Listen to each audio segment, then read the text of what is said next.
Boa noite, meu nome é Catarina, eu sou juíza do trabalho aqui no TRT do DF Tocantins e coordenadora do programa TJC no DF. Dou boas-vindas aos participantes de hoje, a Eleni, ao nosso palestrante, ministro Cláudio Brandão, uma pessoa realmente especial que nos concede essa noite o presente de compartilhar seu conhecimento. Hoje teremos o nosso quarto dia do curso de capacitação de professores e professoras do programa TJC, que tem por objeto promover e ampliar aprendizagens sobre cidadania e justiça, idealizado pela ANAMATRA e executado pela Matra 10, em convênio com a Secretaria de Estado de Educação, através da Gerência de Educação e Direitos Humanos e Diversidade no âmbito do Distrito Federal.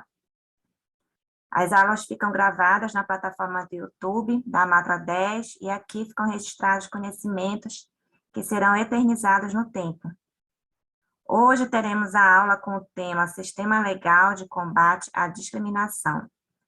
O ministro Cláudio Brandão tem um histórico atuando na Associação de Magistrados, é um dos criadores do programa TJC, participou e participa ou coordena vários comitês e comissões de gestão na Justiça do Trabalho e no CNJ, meu ministro preferido e reconhecidamente um grande professor.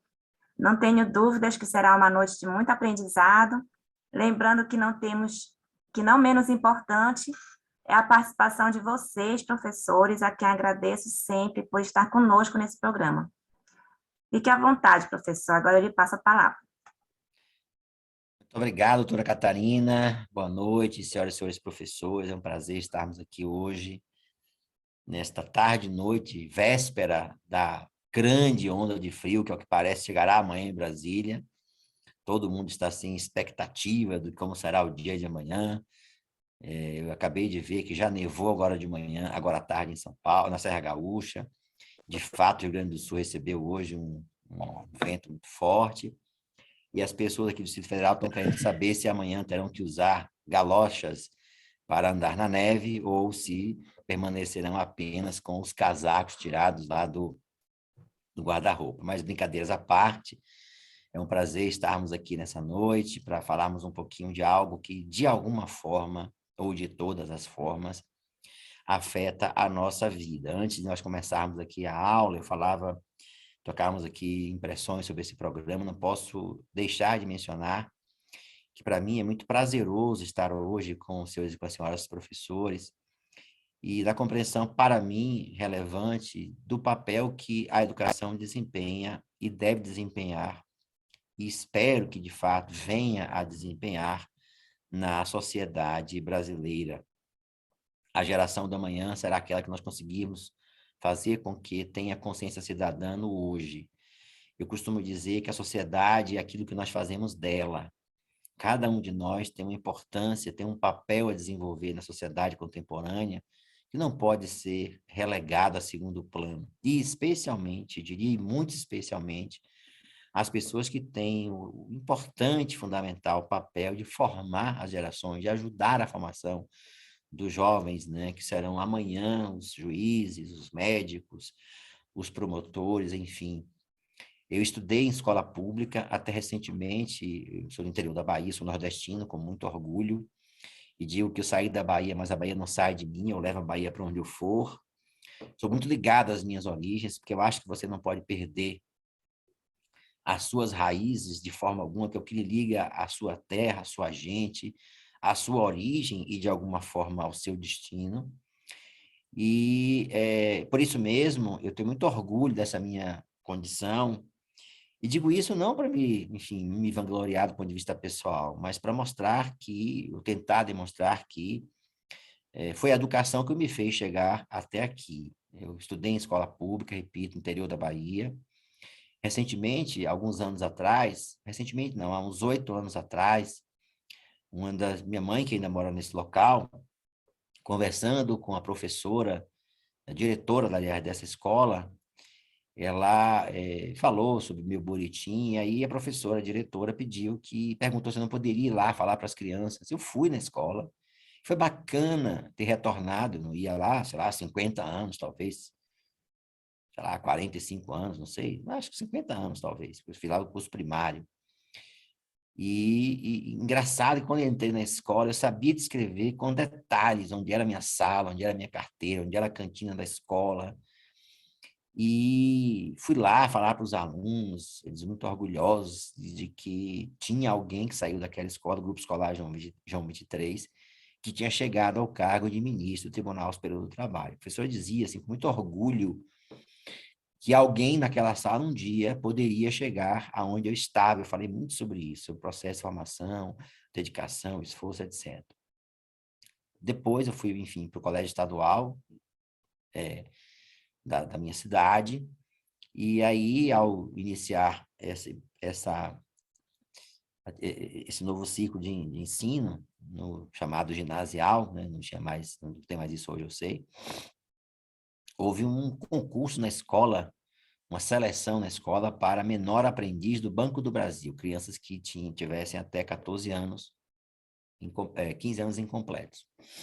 E eu fui selecionado para ser menor aprendiz do Banco do Brasil. E lá fui para o Banco do Brasil, foi uma escola de vida muito importante na minha formação. Fiquei no Banco do Brasil 2 anos e meses, porque não poderia completar 18 anos. E seja, mais uma vez, a educação foi moldando a minha formação, incentivando a que eu progredisse. Não sou de família rica, meu pai é um comerciante no interior da Bahia, ainda vivo.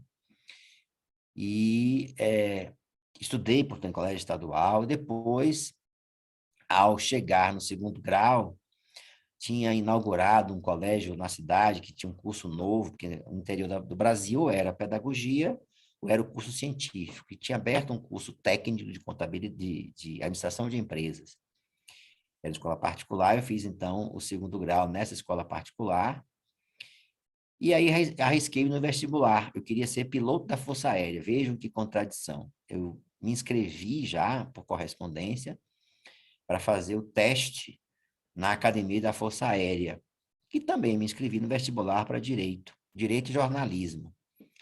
Paradoxalmente, eu passei no vestibular para Direito, não entrei no curso de Jornalismo, e aí, então, vocês têm, os senhores e as senhoras têm à sua frente um piloto frustrado ou, quem sabe, um ministro aviador. Qualquer dos dois epítetos me define, porque eu queria ser piloto da Força Aérea, piloto de caça, eu queria ser desses aviões que fazem, né? Enfim, quem sabe eu não estaria hoje no universo militar, mas certamente seria o militar do bem, vamos falar assim. Mas, enfim, e aí eu fui para Salvador, então, passei no vestibular para Direito, para Salvador, e dessas pessoas que passam na nossa vida, falando tudo isso só para mostrar para os senhores e as senhoras a importância da educação, até como forma de introduzir um pouquinho a questão do programa. Uma tia de minha mulher resolveu me inscrever num concurso para servidor da Justiça do Trabalho. Naquela época não tinha internet, estou falando no ano 1980. Ela comprou para mim uma apostila, disse, vai estudar, você vai fazer esse concurso. Eu era namorado da hoje minha mulher. E nem que eu passei no concurso para servidor da Justiça do Trabalho, então, a semana passada, no dia 11 de maio, eu completei 41 anos que estou na Justiça do Trabalho. Parte desse período como servidor, e este ano eu completo 36 anos de magistratura. Fiquei na Bahia, depois, enfim, cheguei ao Tribunal Superior do Trabalho. Fui juiz de substituto, depois juiz titular de vara, doutora Catarina substituta, fica aqui, ali e tal. Eram os estados de Bahia e Sergipe. E fui, então, para Salvador, depois, como juiz titular, aí fui para Paulo Afonso, fui vários lugares, cheguei a desembargador do Tribunal da Bahia, depois estou há 9 anos agora a serem completados no dia 11 de julho deste ano, 9 anos no Tribunal Superior do Trabalho. Eu quero dizer isso, porque, na verdade, como essa aula vai ser gravada e as pessoas poderão depois assistir, eu quero, assim, dar um depoimento de muito reconhecimento a todos os meus professores, sem tirar nenhum. Mesmo aqueles que a gente não gostava, né? Claro, tem professor que a gente não gostava, mas talvez esses que a gente menos tenha gostado tenham sido os mais importantes na nossa vida. Eu lembro bem que eu tive um professor de direito administrativo, professor Manuel Ribeiro. Manuel Ribeiro é pai, né, enfim, de Adroaldo Ribeiro, era o pai dele. Quem via Adroaldo vê o pai, aquela voz grossa, fumante, inveterado. Ele fazia uma prova tão difícil, mas tão difícil, que qualquer aluno poderia fazer a prova onde quisesse. Na sala, fora da sala, biblioteca, ele só não queria que alguém conversasse com o outro. Mas que se fazia no corredor da faculdade, no jardim, porque a prova, a resposta estava em interpretação, que era muito subjetiva de cada um. Então, ninguém gostava do professor Manuel Ribeiro, mas eu fui fazer administrativo com ele, que ele é considerado o melhor professor da universidade nesta disciplina. E aí enfim, eu lembro bem de todos os meus professores, alguns mais, outros menos, mas curiosamente eu lembro mais dos professores que eram mais exigentes, aqueles que cobravam mais do aluno, que eram assim mais rigorosos, seja no tempo do ginásio, no tempo do segundo grau e depois na faculdade. Por isso, esse primeiro momento eu quero fazer assim, dar um depoimento de absoluto apreço pelo trabalho do professor, pela importância da educação, porque não se muda o país, a cidade, o bairro, a rua, o bairro, a cidade, o país, o mundo sem educação. Porque o resto é mudar na bala, mas na bala não estaríamos nós aqui a conversar sobre nada que pudesse ser positivo nesse campo. E a doutora Catarina me pediu para falar hoje sobre algo interessante, que é o sistema legal de proteção, ou melhor, de combate à discriminação, né? Enfim, sobre o que nós iremos falar. Nós vamos falar fundamentalmente, se nós só estamos falando em sistema legal, nós temos que verificar quais são as leis, de que maneira a nossa legislação combate a discriminação. Claro que vou me ater muito mais no campo do trabalho, mas vou falar um pouquinho também sobre o sistema geral de proteção à pessoa humana, que se eu falo um sistema normativo, um sistema legal, isto é, o conjunto de leis que se aplicaria ao combate à discriminação, eu parto necessariamente da Constituição brasileira. Não tem como. Então, todos nós sabemos, nós do direito, mas existe uma figura muito repetida nos ensinamentos jurídicos, que é, para ilustrar o que é o sistema normativo, nós lembramos sempre de uma pirâmide. Então, imagine uma pirâmide cortada em fatias, né, coloridas, cada fatia de uma cor. O vértice dessa pirâmide é a Constituição.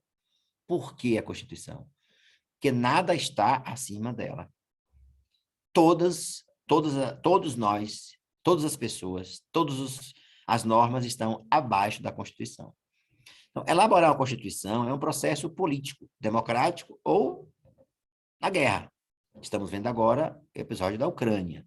Então, se a Rússia incorporar as províncias que ela quer no território ucraniano, a Constituição ucraniana deixa de vigorar naquele território e passa a vigorar a Constituição russa. Vamos imaginar que nós estivéssemos aqui falando num período em que isso viesse a acontecer, enfim. Então, vejam, ou se cria uma Constituição, ou se incorpora um sistema normativo com base na guerra, na força, ou de forma democrática. Então, o Brasil, em 88, optou por esse caminho da democracia, elegeu uma nova Assembleia Constituinte, o Brasil vivenciou isto, e foi interessante aquele episódio, aquele momento histórico brasileiro, que todos os segmentos sociais, rigorosamente todos, quiseram, de alguma forma, participar do processo constituinte. Negros, mulheres, indígenas, todos quiseram, donas de casa, apresentarem sugestões para que estivessem as suas pretensões incorporadas no texto da Constituição. Então, imagine, primeira norma mais importante, no topo dessa pirâmide está a Constituição. Abaixo dela, aí vão sendo estratificados, imagine a pirâmide em fatias, cada fatia de uma cor. Nós temos a Constituição, que é a primeira e mais importante, nós temos as leis complementares, depois explicar um pouquinho o que é isso, as leis ordinárias ou leis comuns, aí vamos chegar até um contrato, uma convenção de condomínio, uma norma interna que uma empresa, regulamenta. Então, nada pode contrariar a Constituição e tudo está abaixo dela. O que define se uma norma, se uma regra vai ser criada por lei complementar ou por lei comum, chamada lei ordinária, é o Congresso Nacional pela Constituição. Então, por alguma opção mesmo, política, se estabeleceu que algumas matérias devem ser regulamentadas, vamos usar uma linguagem mais simples, por leis complementares. São as mesmas leis, só que ela tem um processo de elaboração um pouco diferente, né? São leis que exigem um processo de criação mais, digamos assim, qualificado. Por quê? Porque o Constituinte assim definiu. As leis que são mais, e essas são em menor número. Então, aí vamos descendo. Quanto mais baixo da pirâmide estamos, maior quantidade de normas existem. Porque nós vejam, na base estão o apito do guarda de trânsito, é uma norma baseada no Código de Trânsito Brasileiro. Uma convenção de condomínio, uma regra, enfim, de costume local, tudo isso está na base. E vamos subindo, quanto mais subimos, vai diminuindo a quantidade de normas e vai se tornando mais importante a norma. O que existe em maior grau, em maior dimensão, maior quantidade, são as chamadas leis comuns ou leis ordinárias. Aí estão o Código Civil, todos os códigos, a CLT, estão, não é uma lei, mas é uma consolidação por um decreto, mas estaria nesse patamar para facilitar a compreensão. Estão todas as normas em geral, estão ali. Então, se eu estou falando em sistema legal de combate à discriminação, eu tenho que partir da Constituição. E lá existe um artigo, existem alguns, mas o mais importante de tudo isso é o artigo 5º da Constituição Brasileira, que diz aquilo que todo mundo devia saber de cor. Todos nós somos iguais, em direitos e deveres. Basicamente, assim, em linhas gerais, diz o artigo 5º da Constituição Brasileira. Todos são iguais, vou até ler aqui, perante a lei, sem distinção de qualquer natureza, sem distinção de qualquer natureza, que é a base do chamado princípio geral da igualdade. Isso é muito importante, porque quando nós falamos de discriminação, nós estamos falando de violação ao princípio da igualdade. Se nós admitirmos a possibilidade de um segmento social, uma pessoa, estar acima desse princípio da igualdade, nós estamos ferindo a Constituição. Então, quando nós ouvimos e vemos autoridades públicas serem processadas ou até mesmo serem presas, é porque todas as pessoas, independentemente do cargo que ocupem, estão submetidas à Constituição brasileira. Ponto. Porque não é o cargo que a pessoa ocupa que a torna privilegiado ou privilegiada. O fato de eu, por exemplo, estar no Tribunal Superior, portanto, ter uma autoridade que me atribui a Constituição para julgar para as pessoas, julgar causas, como a doutora Catarina também tem, não quer dizer que nem eu nem ela estejamos acima da lei, da Constituição, porque todos nós somos iguais. Antes de se lembrar, algum tempo atrás, um episódio que houve no Rio de Janeiro, que um juiz brigou com um porteiro porque queria exigir que ele o tratasse de doutor, e gerou um atrito, etc, etc. Vimos recentemente também em Brasília um episódio parecido, não com o juiz, mas com outra pessoa que, enfim, terminou agredindo o porteiro de um prédio. As pessoas que pensam e agem dessa maneira é porque imaginam estarem acima da lei. E, evidentemente, é um comportamento absolutamente equivocado. Então, a primeira compreensão que temos que ter, quando nós falamos do combate à discriminação, é partirmos todos nós da mesma origem, que, ao mesmo tempo, é o nosso destino, que é a Constituição brasileira. O princípio da igualdade tem origem constitucional, portanto, é um atributo de que todos nós somos titulares de direitos, mas, ao mesmo tempo, sujeitos de deveres em igualdade de condições. Ponto final. Essa é a base legal. Bom, mas aí nós vamos verificar, alguém poderia olhar e dizer, mas, Cláudio, você está errado. Por quê? Porque a mesma Constituição diz, por exemplo, num determinado artigo, que deve haver no sistema brasileiro a proteção do mercado de trabalho da mulher, mediante incentivos específicos. Ora, então, quando a Constituição diz que deve haver, veja, ela não diz pode haver, deve, ela impõe. Vejam o que eu disse, lembre sempre da pirâmide. A pirâmide cheia de fatias, cortada em fatias, dividida em fatias, cada fatia de uma cor para facilitar a memorização. Lá no topo a Constituição, leis complementares, leis ordinárias. Então, se a Constituição diz que todos somos iguais, não seria uma contradição a Constituição dizer, por exemplo, que deve haver um tratamento diferenciado da mulher para protegê-la no mercado de trabalho? Não seria, então, esta regra que está na Constituição uma contradição nela própria?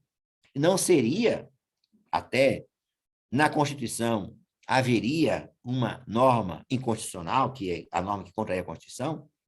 A resposta é não. Por quê? Porque em 88, lembra que eu falei que todas as pessoas de 88 quiseram, de alguma forma, contribuir com a elaboração da Constituição. E lá se verificou que existia e há uma desigualdade no mercado de trabalho entre homem e mulher. E se nós fizéssemos uma análise socioeconômica e talvez antropológica, hoje ainda, nós estamos falando de quase 40 anos depois da nossa Constituição, vamos encontrar homem branca, homem negro, mulher negra. Essa é a estratificação social no mercado de trabalho brasileiro. Então, quando você junta a questão do gênero com a questão da raça, digamos assim, essa chamada interseccionalidade, a pessoa é mais ainda vítima do preconceito. Todos nós lembramos que houve recentemente uma discussão no Brasil muito interessante, que foi um programa criado pela empresa Magazine Luiza para a contratação de trainees, são pessoas que, enfim, entram numa função para serem executivos da empresa, que só queria pessoas da cor negra, de raça negra. Isso foi uma discussão muito grande no Brasil. Por que isto? Porque, na verdade, se dizia que isso feria, de alguma forma, o princípio da igualdade. Esse princípio da igualdade que eu acabei de mencionar, que assegura que todos nós somos iguais em direitos e obrigações. E vejam, não se tratava aí de mulheres, porque se fosse de mulheres, eles poderiam dizer, mama, as mulheres estão aqui na própria Constituição. Mas vejam que existe uma outra realidade histórica que se reflete no mundo contemporâneo, que é a herança que o período de escravidão gerou na sociedade brasileira. Isso é inegável. O chamado racismo estrutural, hoje muito debatido no mundo contemporâneo, é algo que está presente no cotidiano. Por que as pessoas, por exemplo, e existem vários experimentos científicos nesse sentido. Tem um que há pouco tempo também circulou na internet, em que uma empresa, se não me engano, no Paraná, reúne um grupo de pretendentes, ou não sei se eram empregados da empresa, pretendentes a emprego, e mostra algumas fotos de pessoas na mesma situação, só que pessoas da cor negra e pessoas da cor branca. Então, havia, por exemplo, lá uma pessoa negra no jardim, é jardineiro. Branca no jardim é uma pessoa executiva em horário de folga, cultivando as suas plantinhas queridas. Então, uma pessoa negra na cozinha, empregado doméstico. A branco na cozinha era alguém cultuando o hobby enfim, de cozinhar. Então, isso está presente, queiramos ou não admitir, na sociedade brasileira. Então, por isso mesmo que o Estatuto da Igualdade Racial, que é uma lei importante, que daqui a pouco falo um pouquinho sobre ela, veio a estabelecer políticas de tratamento diferenciado exatamente para garantir a população negra algo que é muito comum hoje também nos debates, que é a chamada igualdade de oportunidades. É muito comum nós ouvimos falar na chamada meritocracia. Não, todo mundo tem as mesmas oportunidades. Então, eu desafio os professores que estiveram e estão nessa batalha, ainda remanescendo do período da pandemia, aqueles que eventualmente tiveram experiência de conviver com alunos, até os seus próprios filhos, em casa, com internet de boa qualidade, muitas vezes, ambientes confortáveis, espero que isso tenha acontecido, com crianças que moram em lugares que nem acesso à internet de qualidade tinham, nem acesso como acessar as aulas tinham. Só para os senhores terem uma ideia, na Agenda 2030 da ONU, houve recentemente um relatório veiculado, recentemente, que o Brasil tem que investir, o governo brasileiro, 60 bilhões de reais. 60 bilhões de reais para garantir internet de boa qualidade às populações em geral, especialmente nas áreas rurais e nas áreas periféricas. 60 bilhões de reais. Esse relatório conclui que, infelizmente, o Estado brasileiro, e aí eu vou falar do Estado brasileiro, porque isso não é uma política de governo, política de Estado, e vejam, o Brasil assumiu um compromisso de implantação da Agenda 2030 perante a ONU. Você já assumiu o compromisso de metas estratégicas, chamadas objetivos estratégicos, e implantaria até o final de 2030. E só no campo da internet. O relatório conclui, foi divulgado alguns meses atrás, que, lamentavelmente, o Brasil está deixando a desejar nos investimentos para a garantia de internet de boa qualidade. Então, seguindo, só para a gente não perder o raciocínio, em primeiro lugar, a Constituição. E na Constituição, a regra matriz é o artigo 5º, que garante o princípio geral da igualdade. E se ele diz que todos somos iguais, como a decorrência desse princípio geral da igualdade, está implícito que todo tratamento discriminatório estaria contra a Constituição. Mas quando nós falamos de discriminação, poderiam também fazer uma pergunta, a gente vai falar um pouquinho sobre isso. Se isso é verdade, onde é que estariam as ações afirmativas? Entre elas, por exemplo, uma das mais discutidas no Brasil atual, por sinal, agora em processo de revisão pelo Congresso Brasileiro, da chamada política de cotas raciais na escola pública, que é um debate muito importante no contexto atual, porque o modelo que vier a ser implantado na política, a professora Débora aqui faz uma observação importante, esse contexto das ações afirmativas, elas são reconhecidas, e isso começa nos Estados Unidos, interessante falar um pouquinho sobre isso, mas eu volto mais adiante, exatamente para combater a discriminação estrutural. É o reconhecimento na sociedade brasileira, americana inicialmente, brasileira atual, que não há a igualdade efetiva e real. Então, vejam, voltando para não perdermos o fio da meada. Em primeiro lugar é a Constituição, que garante esse princípio geral da igualdade, e na própria Constituição existem algumas regras que orientam as chamadas, que nós podemos falar assim, de exceções constitucionais admitidas a esse princípio geral da igualdade, ou seja, quando a Constituição estabelece algumas premissas de que deve haver tratamento diferenciado para a mulher no mercado de trabalho, ela está reconhecendo que somente por uma política de compensação se poderia, de alguma forma, reconhecer a desigualdade que a mulher sofre no mercado de trabalho, constatada com facilidade, na medida em que nós encontramos quanto mais alto é o nível hierárquico em uma empresa, menor é a quantidade de mulheres, e especialmente de mulheres negras. E o Brasil, apesar de termos, se não me engano, 52% da população negra. Mas, enfim, vamos voltar. Em primeiro lugar, portanto, a Constituição. E a própria Constituição também estabelece, que eu disse, essa regra geral de proteção à mulher, mas também uma importante regra no mercado de trabalho, ou do mercado de trabalho, que ela diz que é proibido qualquer tipo de diferenciação de salários. É importante registrar que a nossa legislação, existe nela um princípio geral interessante, que é para todo trabalho igual, idêntica remuneração. Ponto. Claro que há regras diferenciadoras, com o tempo de serviço na função, para o mesmo empregador, agora para o mesmo estabelecimento, mas isso não é relevante agora. O importante é nós sabermos que dentro do princípio geral da igualdade salarial, para todo trabalho igual, corresponde remuneração idêntica. Ou seja, se eu trabalho de uma maneira, eu devo receber uma remuneração igual ao que outra pessoa em situação semelhante recebe salário semelhante a mim. Ponto. Então, esse princípio, portanto, que proíbe salários diferenciados, ele nos mostra que a Constituição estabeleceu mais uma regra que objetiva estabelecer esse princípio geral da igualdade. A Constituição em vigor, durante muito tempo, ela permaneceu, vão surgindo os conflitos, vão surgindo os problemas, até que em 95 foi editada uma lei importantíssima no contexto da igualdade, que foi a Lei 9.029 de 95. 9.029 de abril de 95. Esta lei, de onde ela surgiu? Ela surgiu para combater uma prática que se tornava muito comum no mercado de trabalho, que era o atestado de que a mulher não poderia mais engravidar. Exigia-se atestado de esterilização da mulher para que pudesse ingressar na empresa.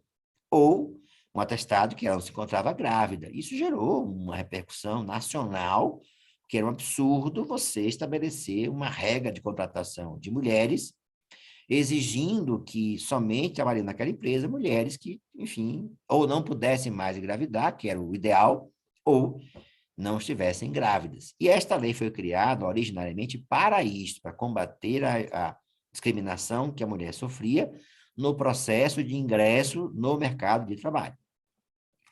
Só que ela ganhou uma importância tão grande que hoje ela sofreu algumas modificações e os tribunais passaram a aplicar essa lei não com base no seu texto, mas com base na sua origem, que era combater a discriminação.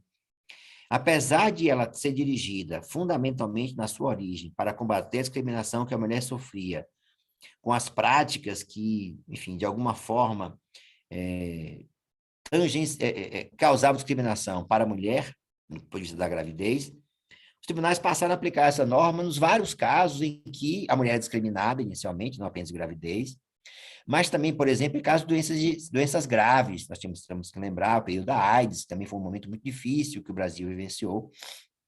Então, com base nesta lei, e claro, com base no princípio da Constituição da Igualdade, passaram os tribunais a aplicar essa mesma lei para as demais formas de discriminação, não somente para a mulher, mas também para o homem. No homem, claro, entrava a discussão sobre doença estigmatizante, preconceito racial e outras situações em que, de alguma forma, o princípio da igualdade estava sendo violado. Então, essa lei hoje, ela continua em vigor, é uma das mais importantes normas que combatem todas as formas de discriminação no que diz respeito ao mercado de trabalho, porque ela parte de um pressuposto maior que é o combate à discriminação. Tivemos algumas outras leis, né, eu vou mencionar rapidamente, que é, por exemplo, eu já falei aqui, né, os crimes, as leis que alteraram o Código Penal brasileiro para tipificar o crime de injúria racial. Vimos recentemente, toda hora vimos episódios na imprensa de pessoas que... Vimos agora um episódio que está correndo o mundo de um motorista de aplicativo na Inglaterra, em Londres, que alguém entra no carro, e ao entrar no carro, uma mulher, e ele dirigindo, e ao que parece não é uma pessoa de cor negra, ao que parece, não dá para ver direito com a imagem em preto e branco, mas pelo traço físico, e a mulher diz, que é bom que você... A passageira diz, né, que você não é um negro, você sabe falar inglês. E ele se assusta com aquilo, foi o disparate, que ele muito educadamente não sai do meu carro, não quero você aqui, enfim, tira a mulher e o marido, enfim, alguém que está com ela, uma pessoa, aliás, um homem, dá o agride verbalmente. Mas veja, isso não é diferente no Brasil, isso aconteceu em Londres, mas a todo momento nós somos invadidos em nossas casas com imagens de televisão, episódios que acontecem de racismo estrutural, que a pessoa é discriminada, enfim, apenas pela sua aparência física, e notadamente ainda no campo da discriminação de pessoas com deficiência. Aí tivemos alterações do Código Penal que tipificaram o crime de injúria racial, e no que toca à discriminação racial, nós tivemos o estatuto chamado da Igualdade Racial, que é a lei de 2010, que é a lei 12.288 de 2010, que é uma lei interessante porque ela tem assim, como principal objetivo garantir à população negra a efetiva igualdade de oportunidades, o combate à discriminação e a defesa dos seus direitos individuais e coletivos. Então, ela se dirige a exatamente uma forma de compensação, de proteção à população negra. Por quê? Porque, historicamente, e ainda hoje, os segmentos sociais que são mais vítimas do racismo, incorporado nas estruturas sociais contemporâneas. Não adianta tentarmos esconder essa realidade embaixo do tapete. Qualquer pessoa... Uma vez eu me lembro bem que assisti uma entrevista da atriz Thaís Araújo, no programa Roda Viva, se não me engano, mas eu li um texto dela, eu assisti uma entrevista, acho que foi entrevista do programa Roda Viva, não me lembro, não foi agora. Ela dizia que o filho dela não poderia correr em Copacabana com a mochila cara nas costas, porque seria confundido com um ladrão. Imagine o quão impactante é isso para você, mãe, dizer que o seu filho pode ter um comportamento igual às demais crianças, porque ela é estigmatizada na sociedade contemporânea. Então, vejam, nós estamos falando, então, do sistema legal de proteção, Constituição, no campo das relações de trabalho, a lei de 95, que é a lei que assegura inicialmente à mulher, mas hoje é aplicada em todos os casos de discriminação no ambiente de trabalho. E essa lei assegura indenização por danos morais, danos materiais que a pessoa sofreu. Nós temos especificamente no campo da população negra o Estatuto da Igualdade Racial, que é uma lei bastante ampla, bastante assim, abrangente.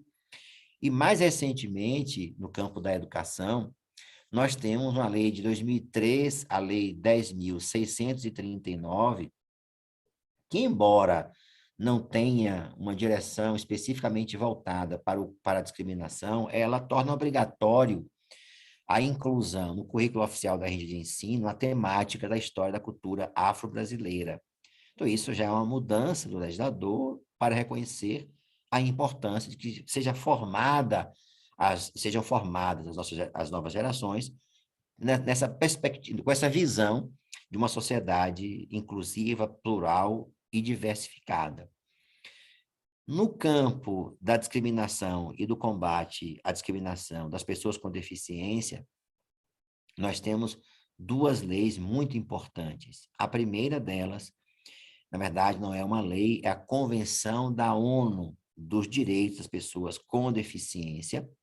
Então, o Brasil ratificou uma convenção internacional que tem o mesmo status de emenda constitucional. Então, estaria lá, está no mesmo topo da pirâmide, que lá está a Constituição, então estão também as emendas. As emendas nada mais são do que alteração no texto da Constituição brasileira. Então, esta é uma norma que suplanta todas as demais normas do campo da pessoa com deficiência, porque ela está, repito, no mesmo patamar da Constituição. Mas em 2015 foi editada uma lei que é o chamado Estatuto Brasileiro da Inclusão. A Lei Brasileira de Inclusão, aliás, o Estatuto da Pessoa com Deficiência.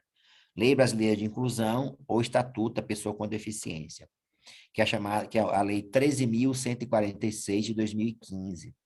Essa lei é uma lei muito importante, ela tem vários temas, inclusive, só um parêntese, o Estatuto da Igualdade Racial também tem normas que se dirigem à educação. Trata de vários temas, trabalho, educação, cultura, etc. Da mesma forma, a lei de 2015, a Lei Brasileira de Inclusão, é uma lei muito ampla, ela trata de diversas matérias, inclusive tem uma norma específica voltada, vários artigos para chamar de educação inclusiva. E, fundamentalmente, esta lei tem uma finalidade, garantir às pessoas com deficiência a chamada igualdade de oportunidades.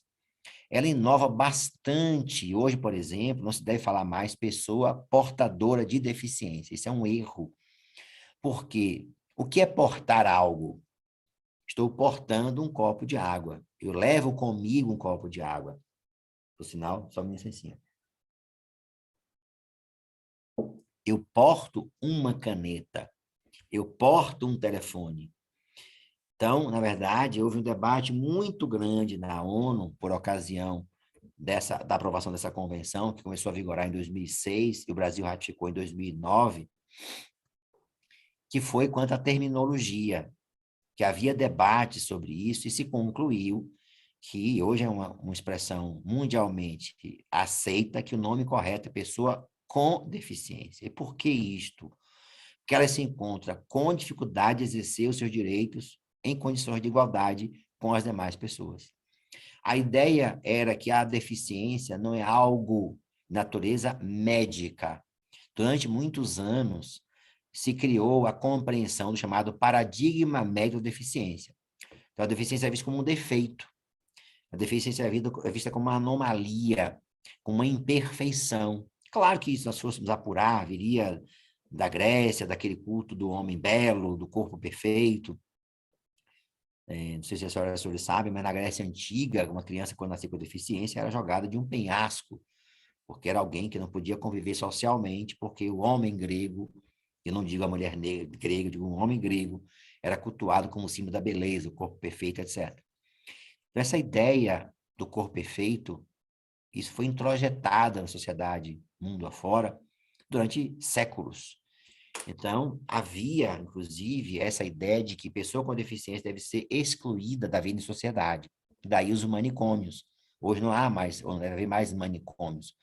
que o manicômio nada mais é do que um depósito de pessoas com deficiência, que ali ficavam anos, décadas, ou a vida inteira, muitas vezes, isoladas, sem nenhuma convivência social, e nada era feito para que as pessoas rompessem aquela condição de desigualdade que sofriam.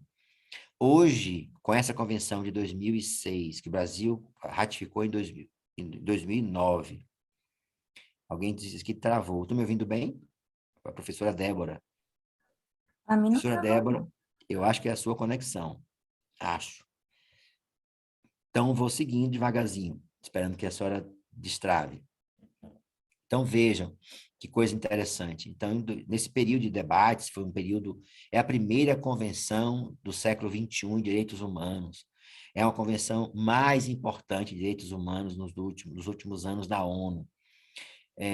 Então, qual foi a ideia? Estabelecer uma forma de compensação pela desigualdade sofrida historicamente no mundo inteiro pelas pessoas com deficiência.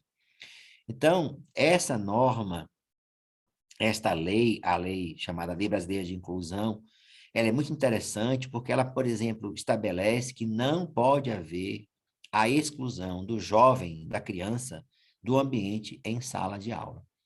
E ela criou algo interessante que é a chamada acomodação ou adaptação razoável. O que é isto? Hoje, por exemplo, se um professor com deficiência vai dar aula numa escola, não é ele que tem que se adaptar à escola para dar aula. É a escola que tem que dar a ele a oportunidade de exercer a sua profissão em igualdade de condições. E é interessante ressaltar esta compreensão porque essas chamadas adaptações razoáveis, elas são individualmente avaliadas. O que é que aquela pessoa, em função daquela limitação, necessita para exercer a sua atividade em igualdade de condição com as demais pessoas. E no campo da educação, esta lei teve melhor, no campo da educação, esse tema teve um debate muito interessante, que foi quando o Supremo Tribunal Federal discutiu se poderia uma escola particular cobrar mensalidade diferenciada do pai de um aluno que tivesse deficiência, pessoa com deficiência, estudante com deficiência. Então, qual era o argumento? Claro que a deficiência é de natureza grave, só para entenderem um pouquinho isso, a lei também mudou a concepção da deficiência. Antigamente, era estratificada como simples, grave, etc. Hoje, existe uma avaliação multidisciplinar, desde a questão médica, psicológica, sociológica, existe toda uma discussão, toda uma forma de visão diferente da pessoa, da avaliação da pessoa com deficiência, de eventuais limitações que eventualmente ela possa sofrer. Mas esse debate foi muito interessante porque ele, enfim, desagou no Supremo Tribunal Federal.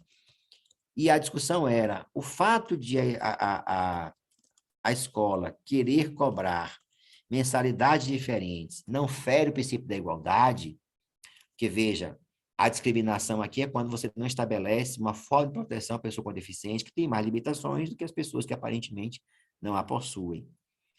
E o Supremo Tribunal Federal decidiu que não pode haver cobrança diferenciada de mensalidades para os pais de criança com deficiência. E ele disse uma passagem muito interessante, o ministro Luiz Edson Fachin, que foi o relator dessa ação, em que ele disse que a geração de hoje é uma geração preconceituosa, nesta geração nós nos incluímos, que nós não convivemos na nossa infância, na nossa adolescência, naturalmente com a deficiência. Então, ele diz que a deficiência, a criança com deficiência, convivendo no ambiente plural da sala de aula, um ambiente de aula, de sala de aula comum, fará com que as outras crianças vejam nela não alguém estigmatizado, vai conviver com aquela situação com naturalidade. Então, a criança, por quê? Porque a deficiência faz parte da diversidade humana. Então, veja, nessa sala aqui eu tenho 7 pessoas com a câmera ligada. Cada um de nós é diferente.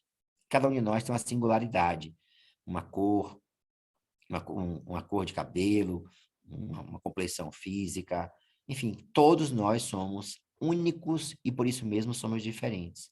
E é exatamente isso que é a beleza da vida humana, a diversidade. A pessoa como seria chato se todos nós fôssemos iguais. Uma vez eu li que na China, ou no Japão, acho que foi no Japão, aliás, no Japão, os jovens estavam pintando os cabelos de cores diferentes por conta da grande semelhança física que há entre os jovens japoneses, para se parecerem diferentes. Azuis, amarelos, roxos, enfim, que é uma forma de se mostrar a sua individualidade.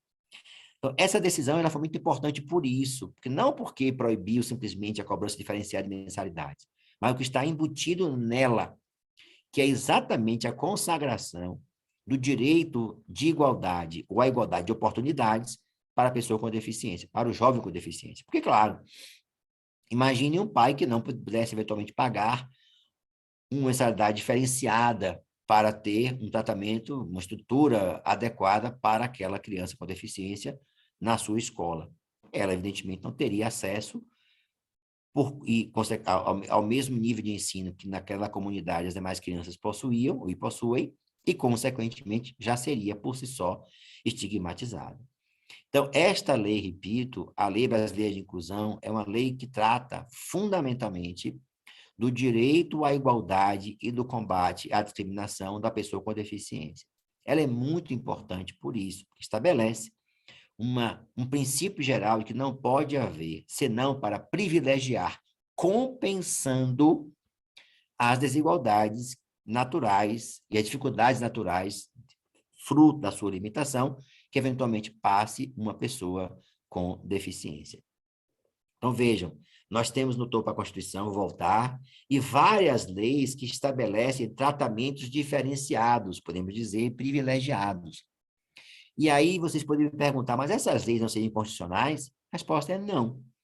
Porque exatamente dentro desta ideia de que na sociedade brasileira há segmentos sociais que historicamente sofreram processo de discriminação, hoje há que se adotar, ou hão que ser adotadas, chamadas políticas de compensatórias. Entre elas, repito, falei há pouco, as ações afirmativas, ou mesmo políticas de inclusão que tenham como finalidade compensar a desigualdade histórica que ainda se faz presente no mundo de hoje por determinados segmentos sociais. Então, vejam, a partir dessa compreensão, os tribunais vão julgando os casos que vão chegando para apreciação. Discriminação racial, discriminação por opção sexual, que é outro tema do momento, extremamente discutido, porque cada vez mais a população LGBTQI+, e já tem uma sigla maior que agora eu esqueci, uma letrinha a mais, vão tomando consciência da importância dos seus direitos. Não é a opção sexual de alguém que define quem a pessoa é. Todos nós temos a liberdade de expressar o nosso direito de maneira igual. Por que alguém que é fruto de uma relação binária, de um casal que seja heterossexual, tem mais direitos do que aquela pessoa que resolveu, por opção pessoal sua, ter uma relação homoafetiva? E é interessante que esse debate surgiu pelas pensões previdenciárias.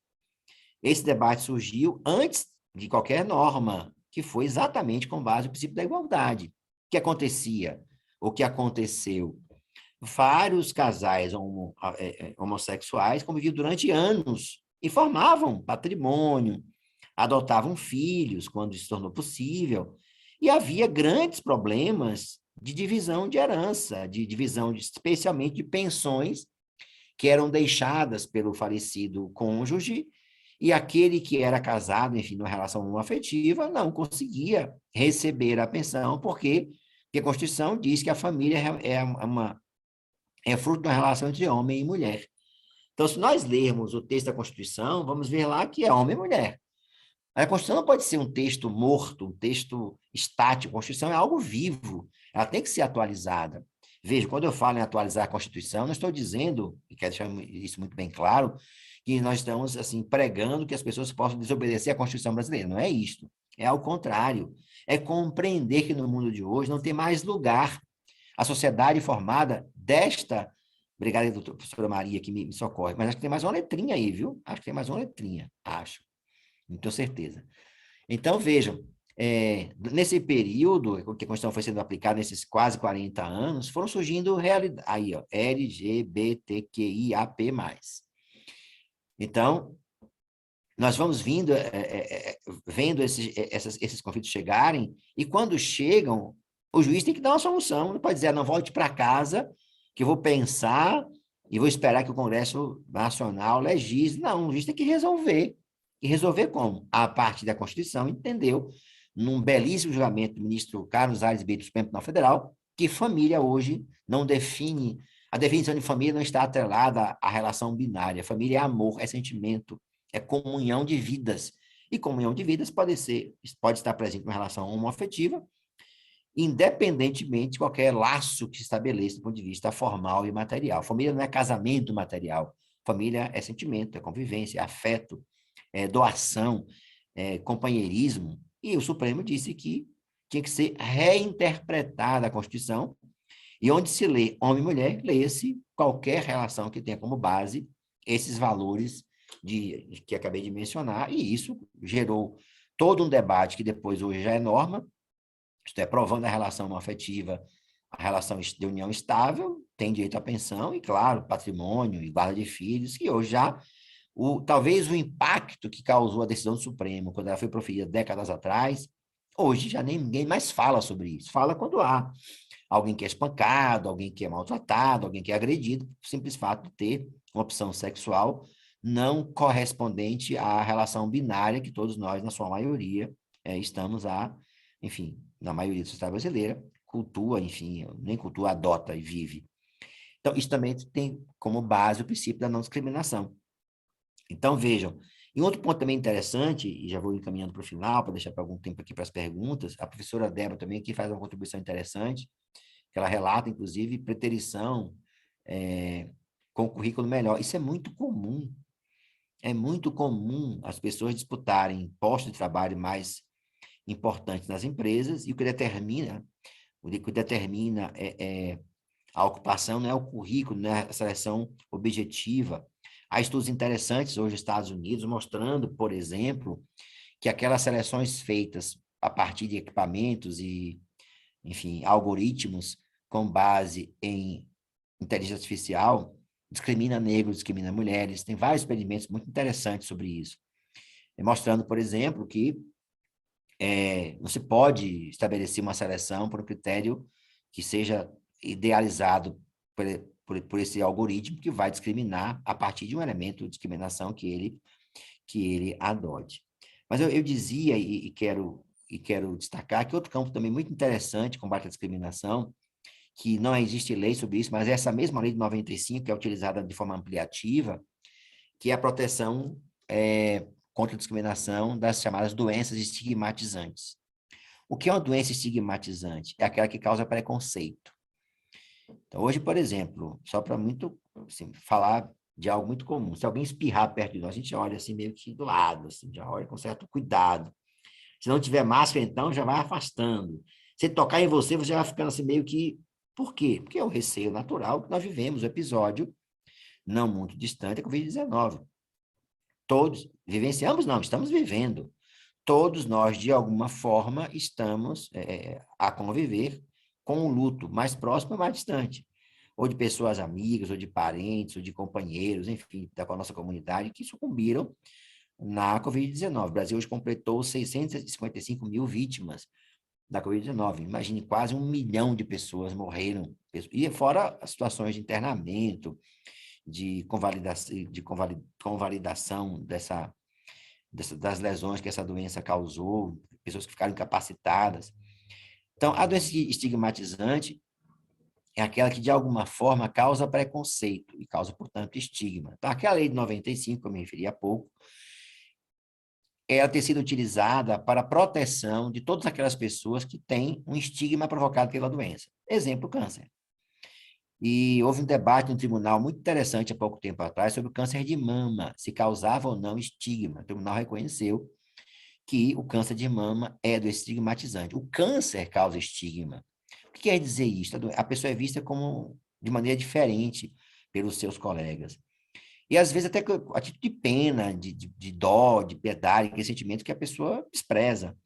Então, se alguém, por exemplo, uma mulher tem câncer de mama e é dispensada do seu emprego, o empregador tem que provar que a dispensa decorreu de um motivo justo, assim, que foi de indisciplina, que houve a extinção do posto de trabalho, foi uma mudança na estrutura empresarial, que aquela ocupação deixou de existir. Se ele não provar isso, e acrescentaria muito bem provado, os tribunais têm reconhecido o direito a retornar ao trabalho, porque foi discriminado no seu emprego. Só não retorna se a pessoa não quiser. E, claro, ela pode postular uma indenização por danos, não só patrimoniais, mas também danos chamados extrapatrimoniais, conhecidos como danos morais, por essa dispensa que foi, não é dispensa injusta, é dispensa discriminatória.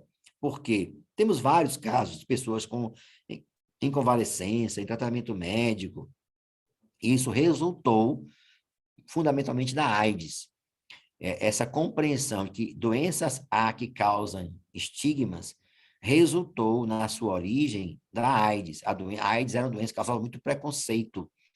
E isso foi discutido na ocasião que o Brasil, enfim, tinha uma incidência maior da doença, felizmente hoje em menor, ao que se sabe, em menor escala, e isso fez com que, naquela origem, houvesse, portanto, uma proteção dos empregados e empregadas que eram vítimas da enfermidade. Hoje, essa compreensão se estendeu para todas as doenças que, de alguma forma, causam estigma ou preconceito. Você é vista a pessoa de um modo diferenciado. Com isso, são 20 e 20, eu quero deixar um espaço para as perguntas, eu quero agradecer o convite da Matra, em primeiro lugar, agradecer aqui aos pacientes, professores e professores que ficaram aqui até agora, comigo nessa conversa, muito mais do que uma aula, é uma conversa. E falei um pouquinho sobre as normas que regem essa ideia de combate à discriminação, é muito mais voltada a minha ideia mesmo para a garantia da igualdade. Ou seja, quando nós falamos no princípio do combate à discriminação, nós estamos falando algo mais importante, que é o combate a qualquer tipo de preconceito. Se nós abrirmos a Constituição Brasileira no artigo 1º, no preâmbulo dela, antes do artigo 1º, ela diz quais seriam os objetivos que inspiraram, em 88, aqueles que elaboraram a nossa Constituição. E lá está dito que é fazer uma sociedade mais justa, mais fraterna e mais solidária. Então, justiça, solidariedade e fraternidade são valores incorporados na nossa Constituição e devem estar presentes no nosso dia a dia. Quiçá nós, professores, magistrados, professoras, enfim, cidadãos brasileiros e cidadãs, façamos desse objetivo o nosso lema de cada dia, e que são com ações individualmente consideradas. Cada ação é ação de cada um. Não existe um manual de combate ao preconceito. O preconceito deve ser combatido com todas as armas possíveis. Armas do bem, tá, gente? Quero dizer muito claramente. Quando eu falo em arma, aliás, não vou nem usar a palavra arma. Deve ser combatido de forma absolutamente intransigente. Não pode ter tolerância para a discriminação. Não pode haver tolerância para o racismo. Não pode ter tolerância para o preconceito. Qualquer forma de discriminação, ela é sempre odiosa e deve merecer toda assim, a mais veemente e a mais contundente repulsa. Não podemos ficar omissos. Professores e professoras, prazer estarmos juntos. Temos aqui 8 minutinhos para as perguntas. Doutora Catarina, retorno e a palavra é sua. Eu agradeço muito pela palestra, ministra. Realmente, um dos pontos mais importantes é que nós não sejamos omissos. Quando estivermos diante de uma questão de discriminação, realmente existem ferramentas para que possamos lutar, para que possamos agir, orientar e conversar sobre esse assunto. Aqui a professora colocou alguma coisa no chat. Infelizmente, a dispensa por discriminação tem sido muito maquiada e tem sido muito difícil comprovar, mas não é impossível. Não, e veja, professora Maria, quando eu falei desse estigmatizante, eu quero exatamente dizer isso. O empregado ou a empregada prova que houve a dispensa, prova que houve, no caso, a doença. A empresa que tem que provar o contrário, ou, evidentemente, quando houver qualquer tipo de preconceito. Não é uma situação fácil, não. Estou dizendo que esse mundo é feito assim, de uma realidade fácil, mas não podemos deixar de levar em consideração que todos nós temos que lutar pelos nossos direitos, todos nós. Isso não é nada, digamos assim, que deponha contra a pessoa, não é um demérito da pessoa buscar seu direito, ao contrário, é cidadania. Eu lembro bem de um episódio que aconteceu há vários anos atrás, com uma dona de casa de Minas Gerais, presidente da Associação de Donas de Casa, descobriu que o rolo de papel higiênico não tinha 40 metros, tinha 38. Ela entrou com ação na justiça, representando não apenas ela, mas as donas de casa brasileiras que estavam pagando por um rolo de papel higiênico 40 metros, quando na verdade havia 38. Isso causou muita discussão, mas veja, 2 metros de papel higiênico não é nada, claro, mas se nós multiplicarmos isso por milhões de pessoas que no Brasil compravam aquele produto, a lesão, a chamada microlesão, se torna uma lesão à sociedade como um todo. E hoje, pode observar, tem lá 30 metros, 40 metros, embalagens econômicas, assim. Se estabeleceu uma regra para a indústria que produzia esse produto de consumo nosso, que não poderia haver violação ao direito do consumidor. Tudo aquilo que nos afeta, temos que lutar pelos nossos direitos. Não há outra forma de não sermos, assim, intransigentes na defesa do que aquilo que pensamos que é o correto. Sim. Vou deixar o Aurélio falar, porque ele levantou a mão primeiro. Pode falar, Aurélio, depois eu falo. Obrigado, professora. Obrigado, professor, ministro, né, Cláudio Brandão. Esse curso, cada dia que passa, está sendo mais, assim, instigante, né?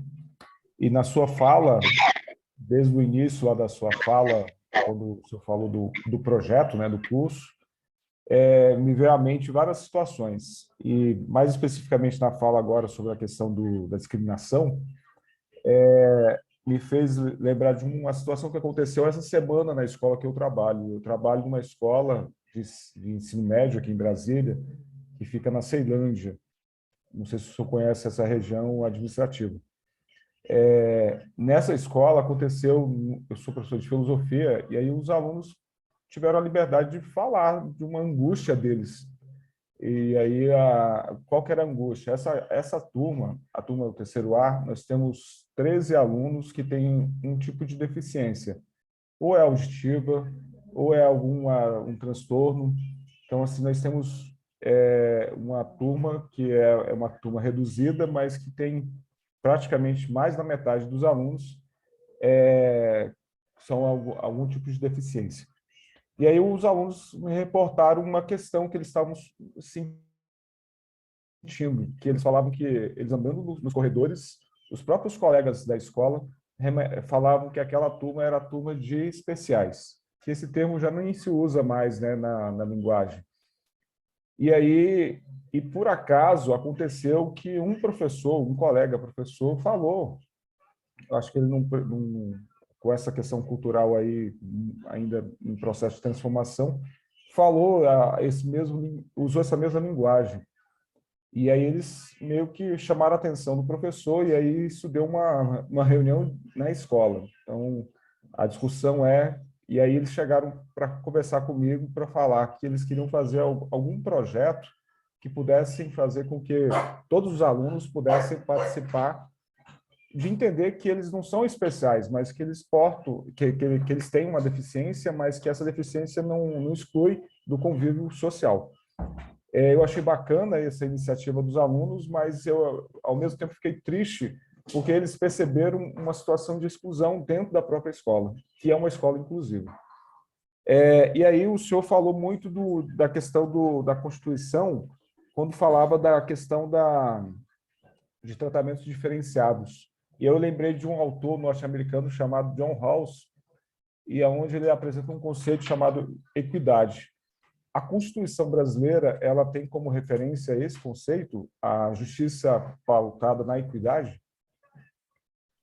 Veja, professor, eu acho que essa iniciativa dos alunos é muito importante e existem algumas formas de como tentar combater esse tipo de visão. É natural, isso é muito comum, que as pessoas não foram moldadas a um comportamento de ver a pessoa com deficiência como alguém semelhante a ela.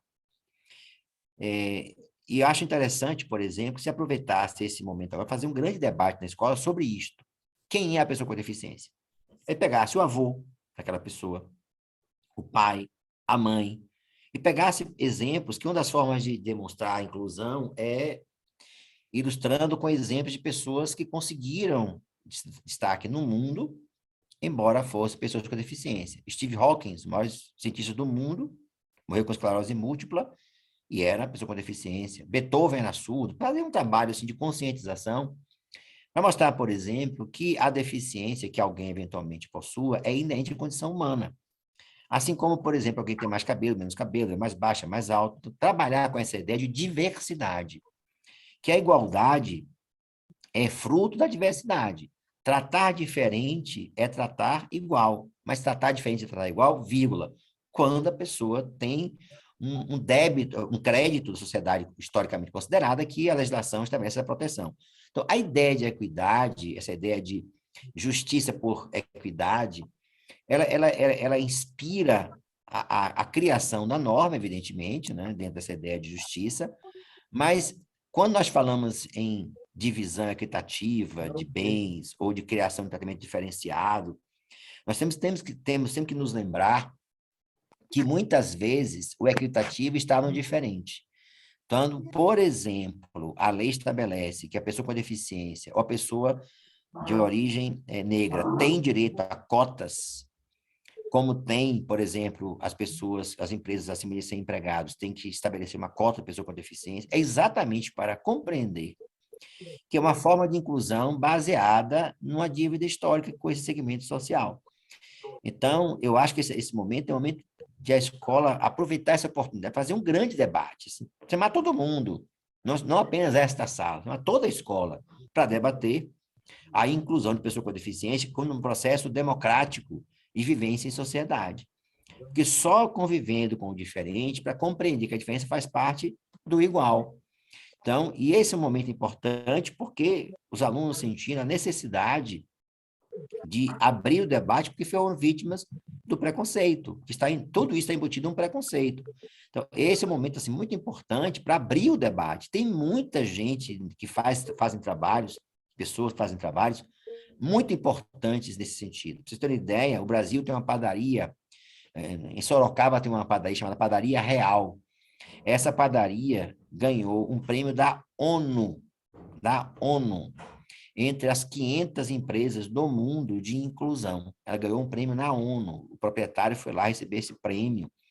Tem iniciativas assim, muito enriquecedoras de trabalhos de inclusão que são feitas por empresas, por entidades, exatamente voltadas, essas empresas e entidades, para a garantia da inclusão. Então, eu acho importante que, nesse contexto, se abra o debate dentro da escola, para chamar todo mundo, os professores, os gestores, os alunos, de todas as turmas, para mostrarem, todos, né, enfim, abrir o debate. E aí, uma das formas pelas quais o debate é aberto é com a transparência. Por que alguém deve ser tratado de maneira diferente? Quem é essa pessoa? Ali está um irmão seu, um amigo seu. Mostrar os exemplos das Paralimpíadas, que são atletas de alto rendimento, que têm um desempenho absurdamente incomparável com qualquer um deles. Qualquer um deles que ali está, sequer chega aos pés de um atleta de alto rendimento, que são pessoas... Eu tive oportunidade, que eu pesquiso meu doutorado dentro desse tema, pessoa com deficiência, eu tive oportunidade de ir nas Paralimpíadas, fiquei lá 2 dias com meu filho, visitando todos os jogos, vendo coisas que são inimagináveis.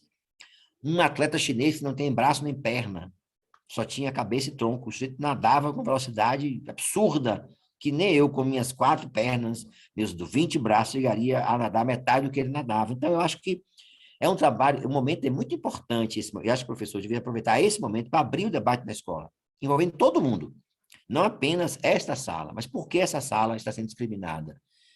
E na sua família, não tem ninguém com deficiência? Ah, não tem, seu pai usa óculos? Ele é deficiente, ele tem uma deficiência visual. Ah, sua avó pede para você repetir a fala várias vezes, sua bisavó pede deficiência auditiva. Então, ninguém é igual. E ninguém, dizia Raul Seixas que de perto ninguém é normal, né? Isso é interessante nesse sentido. Então, é só para mostrar que essa compreensão da diversidade a partir do diferente faz parte da vida humana. Começar, ao invés de responder às perguntas, provocar esse jovem, essa criança. Por que você acha que a pessoa é especial? Esse seu colega aqui, quem é seu melhor amigo? Ah, é fulaninho de tal, é fulano de tal. E você tem algum amigo negro? Ah, tenho. Por que ele é diferente de você? Ou às vezes até a pessoa que faz o preconceito também é um negro, que vai sofrer um processo de discriminação a vida inteira, que não tem nem ideia do que ele vai vivenciar na sociedade muitas vezes, né? Então é mostrar que, na verdade, a forma que a pessoa se apresenta para o mundo é a sua individualidade. É mostrar que todos temos direito de sermos aquilo que nós quisermos. Por quê? Porque somos plurais e a vida não é igual, a vida é diversa. Então eu acho, professor, que esse momento agora, se me permite a sugestão, é levar a direção da escola, a coordenação da escola, enfim, a quem gere esse importantíssimo debate. Começar, e tem várias ações nesse sentido, formas de trabalhar com o tema para provocar na criança, no jovem, exatamente essa indagação. O porquê que você acha melhor do que ele? E se encontrarmos habilidades dessas crianças melhores ou maiores do que aquele que está discriminando, vai ser um exemplo. Enfim, certamente encontraremos habilidades, e os exemplos históricos estão aí para isso. Uma das formas de compensar a desigualdade é mostrando os exemplos históricos de pessoas que tiveram, assim, um desempenho na vida, um sucesso na vida, nas mais variadas atividades, atletas, musicistas, compositores, cientistas, enfim, tudo aquilo que está na nossa vida.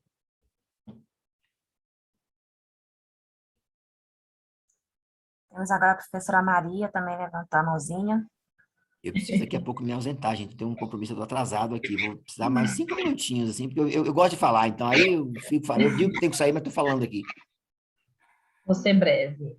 Primeiramente, agradecer, né, a sua fala, de muita reflexão e, com certeza, de muita valia. Tem sido ótimo participar, né, do TJC, dessa capacitação. Tem sido muito rico mesmo, que está sendo ministrado. E, assim, eu trabalho com jovens, tá? Jovens aprendizes, com inserção no mercado de trabalho, jovens de medida socioeducativa. E, assim, quando você estava falando sobre a questão da discriminação, assim, infelizmente, a gente ainda se depara por alguns casos de alguns jovens está sendo discriminado quando eles são encaminhados para as empresas, né?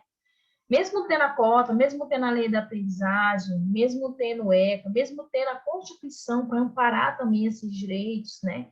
Dar a garantia da inserção do jovem no mercado de trabalho.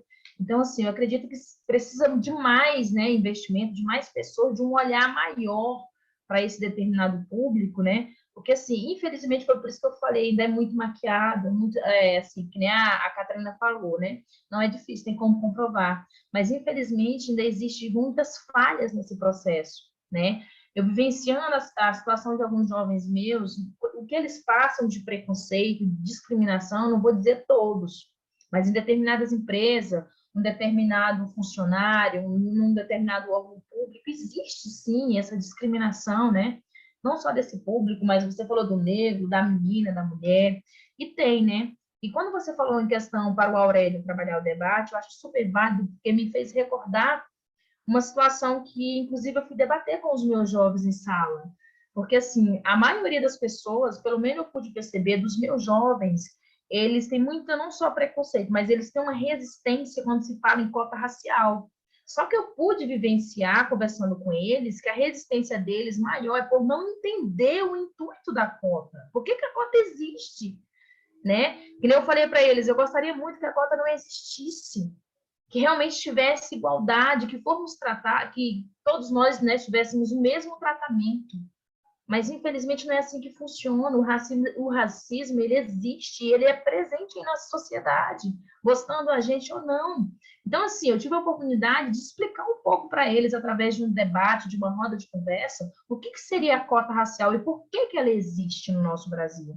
Então, assim, alguns começaram até a mudar de ideia, porque, assim, tinha uma visão tão distorcida, né? Achava que a cota existia para a meritocracia, porque estava beneficiando o negro, que o processo seletivo seria diferente, eu vim esmiuçar com eles e explicar que não é nada disso. Infelizmente, tivemos um atraso aí, né? Tivemos um determinado grupo que sofreu e muito com a escravidão, né? Então, assim, eu acho super válida a sua ideia, com certeza ela é, vamos dizer assim, muito boa, porque eu já trabalhei e deu super certo. Então, assim, é só agradecer mesmo. Foi ótimo, viu, ministro Cláudio? Obrigado, professora Maria. Veja, isso não é fácil viver, romper a barreira do imobilismo, em primeiro lugar. Em segundo lugar, conseguir fazer com que essa temática seja introjetada e as pessoas que são... É fácil falar, é a história do lugar de fala, né? Fala, criticar quando não se vivencia a realidade. Então, a pessoa que não vivencia, não experimenta a discriminação, então não sabe o que é isso. Então, o grande debate deve estabelecer para que nós possamos romper a barreira do imobilismo. E só com debate mesmo, mostrar... tem vários trabalhos nesse sentido agora, vários textos muito bons, texto de Abdias Nascimento, vale a pena ser lido, vários livros muito interessantes sobre a história do negro no Brasil, assim, mostrando o processo de embranquecimento ou de branqueamento da sociedade brasileira no início do século. Enfim, é muito interessante. Por que as pessoas que vieram da Europa tiveram, pelo governo do sul do Brasil, terras subsidiadas e os negros não? Esse é um debate assim, histórico. Então, por que havia uma discussão sobre se a sociedade iria tornar-se inteiramente branca em 200 ou 300 anos? É só olhar os textos, são textos muito interessantes. Então, eu acho que o debate tem que ser aberto, abrir o debate para que nós possamos, enfim, mostrar que essas pessoas que pensam de maneira diferente precisarão.